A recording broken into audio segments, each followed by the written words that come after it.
Hi friends, ഇന്ന് നമ്മൾ ഉണ്ടാക്കാൻ പോകുന്നത് വളരെ നാടൻ രീതിയിൽ ഉണ്ടാക്കുന്ന ഒരു ബീഫ് വരട്ടിയതാണ്.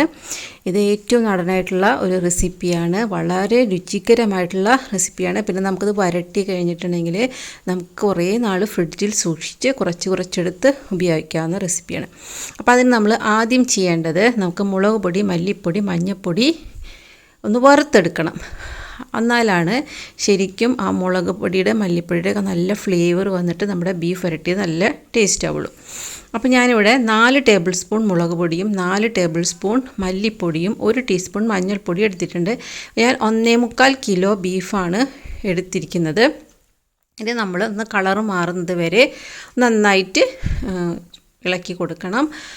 അപ്പോഴാണ് നല്ല ഫ്ലേവർ വരുള്ളൂ, നല്ലൊരു മൂത്ത മണം അങ്ങനെ വരും. എന്നിട്ട് നമ്മൾ എടുത്തു വെച്ചിരിക്കുന്ന 1.25 കിലോ ബീഫിലേക്ക് ഇത് ചേർത്ത് കൊടുക്കുക. പിന്നെ നമ്മൾ 2 സവോള, 100 ഗ്രാം ചുവന്നുള്ളി, പിന്നെ 2 വലിയ കഷ്ണം ഇഞ്ചി, കുറച്ച് വെളുത്തുള്ളി, കാന്താരി മുളക്, വേപ്പില, 2 വലിയ തക്കാളി, ഇതെല്ലാം നമ്മൾ ഇതിലേക്ക് ചേർത്ത് കൊടുക്കുക.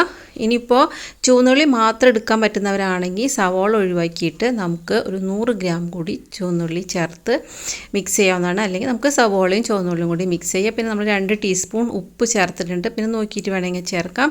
പിന്നെ 1 ടേബിൾ സ്പൂൺ ജിഞ്ചർ ഗാർലിക് പേസ്റ്റും ചേർത്തിട്ടുണ്ട്. എന്നിട്ട് നമ്മളിത് ചെയ്യേണ്ടത്, കുറച്ച് വെളിച്ചെണ്ണ ഒഴിച്ചിട്ട് നന്നായി നമ്മൾ കുഴയ്ക്കണം.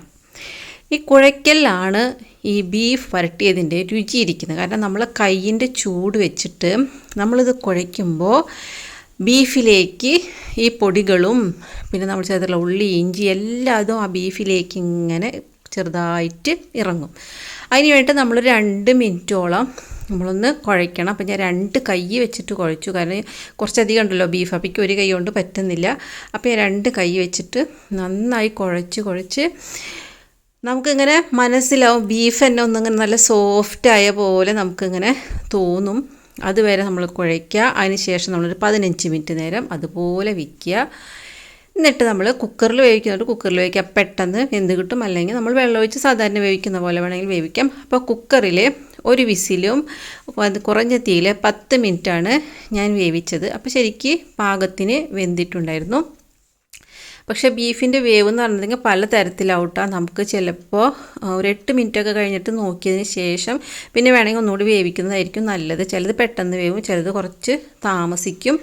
അപ്പോൾ നമ്മളൊരല്പം പോലും വെള്ളം ഒഴിക്കാതെയാണിത് വേവിച്ചത്. പക്ഷേ നമ്മുടെ ആവശ്യത്തിൽ കൂടുതൽ വെള്ളം അതിലേക്ക് ഇറങ്ങി വന്നിട്ടുണ്ടായിരിക്കും. കാരണം ബീഫിലുള്ള വെള്ളവും പിന്നെ ഉള്ളികളെല്ലാം ചേർത്തിട്ടുണ്ടല്ലോ നമ്മൾ, അപ്പോൾ അതിൽ നിന്നൊക്കെ ഊറി വരുന്ന വെള്ളം ഉണ്ടായിരിക്കും. ഇനി നമുക്കിത് വരട്ടിയെടുക്കാം. അപ്പോൾ അതിന് നമ്മൾ വെളിച്ചെണ്ണയിൽ തന്നെ വരട്ടണം. നമ്മുടെ നാടൻ റെസിപ്പിയാണ്, അപ്പോൾ ടേസ്റ്റ് കിട്ടണമെങ്കിൽ വെളിച്ചെണ്ണ തന്നെയാണ് നല്ലത്. അതിലേക്ക് നമുക്ക് 1 ടീസ്പൂൺ കുരുമുളക് പൊടിയും 1/2 ടീസ്പൂൺ ഗരം മസാലയും ചേർത്ത് കൊടുക്കുക. അപ്പോൾ നമ്മുടെ വെളിച്ചെണ്ണയുടെ ഫ്ലേവർ ഒന്നും കൂടെ നല്ല ഒരു മണമായിരിക്കും ഈ കുരുമുളകും ഗരം മസാലയും ചേർക്കുമ്പോൾ. അതിലേക്ക് നമുക്കൊരു വലിയ സവോളയും ഒരു ചെറിയ കഷ്ണം ഇഞ്ചിയും കൂടി ചതച്ചത് നമ്മൾ ഇതിലേക്ക് ചേർത്ത് കൊടുത്തിട്ട് അത് നന്നായിട്ടിങ്ങനെ വഴന്ന് വരണം. അപ്പോൾ കുരുമുളക് കൂടി ചേർത്തുകൊണ്ട് ചിലപ്പോൾ നമുക്ക് വഴന്നത് പെട്ടെന്ന് മനസ്സിലാക്കാൻ ബുദ്ധിമുട്ടായിരിക്കും, കാരണം അതിൻ്റെ കളറ് ഇങ്ങനെ കറുത്ത് വരുമല്ലോ. അപ്പോൾ എന്നാലും നമ്മൾ ശ്രദ്ധിക്കുക, നന്നായിട്ടിങ്ങനെ മൂത്ത് വരണം, അല്ലെങ്കിൽ ടേസ്റ്റ് ഉണ്ടാവില്ല. പിന്നെ നമുക്ക് കുറച്ച് ദിവസം ഫ്രിഡ്ജ് സൂക്ഷിക്കണമെങ്കിലും സവോള നന്നായിട്ട് മൂത്താലേ ഇരിക്കുള്ളൂ. പിന്നെ നമ്മൾ വീണ്ടും ഒരു 2.5 ടീസ്പൂൺ മുളക് പൊടി ചേർക്കുക. ഇത് ഇത്രയധികം ബീഫുള്ളത് കൊണ്ടാട്ടോ ഞാൻ ഇത്രയ്ക്കൊക്കെ മുളക് പൊടി ചേർക്കുന്നത്. അത്രയ്ക്ക് തന്നെ നമുക്ക് എത്രയാണോ മുളക് പൊടി ചേർക്കുന്നത് അത്രയ്ക്ക് തന്നെ നമ്മൾ മല്ലിപ്പൊടിയും ചേർക്കണം. പിന്നെ നമ്മൾ മഞ്ഞൾപ്പൊടി 1/2 ടീസ്പൂണാണ് ചേർത്ത് കൊടുത്തത്. പിന്നെ നമ്മൾ വീണ്ടും 1 ടീസ്പൂൺ കുരുമുളക് പൊടി കൂടി ചേർത്തിട്ടുണ്ട്. ഗരം മസാല നമ്മളിനിപ്പോൾ ചേർക്കില്ല, അത് നമ്മൾ അവസാനം സെപ്പറേറ്റ് ഒരു മസാല ഉണ്ടാക്കിയിട്ട് പൊടിച്ചിട്ട് അതാണ് നമ്മൾ ചേർക്കുന്നത്. ഇനി പൊടികളെല്ലാതും കരിയാതെ മൂക്കണം. അതിന് വേണ്ടിയിട്ട് നമുക്ക് കുറച്ച് വെള്ളം ഒഴിച്ചിട്ട് നമുക്ക് മൂപ്പിച്ചെടുക്കാം. അപ്പോൾ ഇത് കരിയില്ല, നമുക്ക് നന്നായിട്ട് കരിയാതെ മൂപ്പിച്ചെടുക്കാൻ പറ്റും. അപ്പോൾ വെള്ളമൊക്കെ വറ്റി പൊടികളൊക്കെ നന്നായിട്ട് മൂത്തിട്ടുണ്ട്. അപ്പോൾ നമ്മൾ വേവിച്ച ബീഫിൻ്റെ വെള്ളം ആദ്യം ഒഴിച്ചു കൊടുക്കാം. കാരണം അല്ലെങ്കിൽ എല്ലാം കൂടി ഒരുമിച്ച് ചേർത്തിട്ടുണ്ടെങ്കിൽ വറ്റാൻ താമസിക്കും. അപ്പോൾ നമ്മൾ വെള്ളം ആദ്യം ചേർത്ത് കൊടുക്കണമെങ്കിൽ വെള്ളം ആദ്യം വറ്റി കുഴഞ്ഞ് വരുമ്പോൾ നമുക്ക് ബീഫ് ചേർത്തിട്ട് പിന്നെ നന്നായി വരട്ടിയെടുക്കാം. അപ്പോൾ പെട്ടെന്ന് കഴിയും, അല്ലെങ്കിൽ കുറച്ചുകൂടെ കൂടുതൽ സമയമെടുക്കും. അപ്പോൾ ഇത് കണ്ട വറ്റിയ എണ്ണയൊക്കെ നന്നായി തെളിഞ്ഞു വന്നിട്ടുണ്ട്.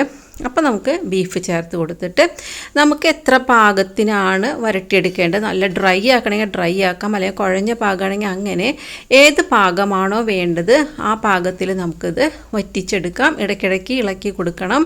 ആ ഇളക്കുന്നതിനനുസരിച്ച് നമ്മുടെ കളർ ഇങ്ങനെ മാറി വരും, ബീഫിൻ്റെ കളർ വരും. ഇനി നമ്മുടെ ഗരം മസാല എന്ന് പറഞ്ഞിട്ടുണ്ടെങ്കിൽ പെരിഞ്ജീരകം, ജീരകം, കുരുമുളക്, പട്ട, ഗ്രാമ്പു, ഏലക്ക, ഇത്രയും കാര്യങ്ങളാണ് നമ്മുടെ ഗരം മസാലയിലുള്ളത്. അപ്പോൾ അത് നമ്മളൊന്ന് ഡ്രൈ റോസ്റ്റ് ചെയ്തിട്ട് പൊടിച്ചെടുത്തിട്ട് നമുക്ക് ആവശ്യത്തിന് ചേർത്ത് കൊടുക്കാം കേട്ടോ. ഇത് മൊത്തം നമുക്ക് ആവശ്യമില്ല.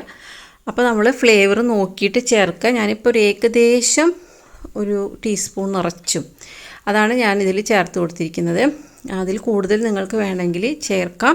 പിന്നെ ഒന്നുകൂടി ഇളക്കി കൊടുത്ത് കുറച്ചുകൂടെ കറിവേപ്പില ചേർത്ത് കൊടുത്താൽ നമ്മുടെ ബീഫ് വരട്ടിയത് റെഡിയായി. നല്ല അടിപൊളി ബീഫ് വരട്ടിയതാണ്.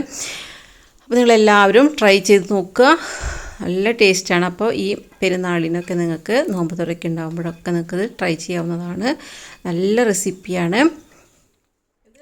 ശരിക്കും പറഞ്ഞു കഴിഞ്ഞാൽ ആൾക്കാർക്ക് മിക്കവർക്കും ഭയങ്കര ഇഷ്ടം തന്നെയാണ് ബീഫ്. എന്നാലും എപ്പോഴും കഴിക്കുന്നത് അത്ര നല്ലതല്ല, എന്നാലും ഇടയ്ക്ക് നമുക്ക് കഴിക്കാവുന്നതാണ്. അപ്പോൾ എല്ലാവരും ട്രൈ ചെയ്യുക, നല്ല അടിപൊളി റെസിപ്പിയാണ്. ഈ റെസിപ്പി നിങ്ങൾക്ക് ഇഷ്ടമായെങ്കിൽ, നിങ്ങൾ എൻ്റെ ചാനൽ ആദ്യമായിട്ടാണ് കാണുന്നതെങ്കിൽ എൻ്റെ ചാനൽ സബ്സ്ക്രൈബ് ചെയ്യുക. ഒരുപാട് നല്ല റെസിപ്പികൾ എൻ്റെ ചാനലിലുണ്ട്.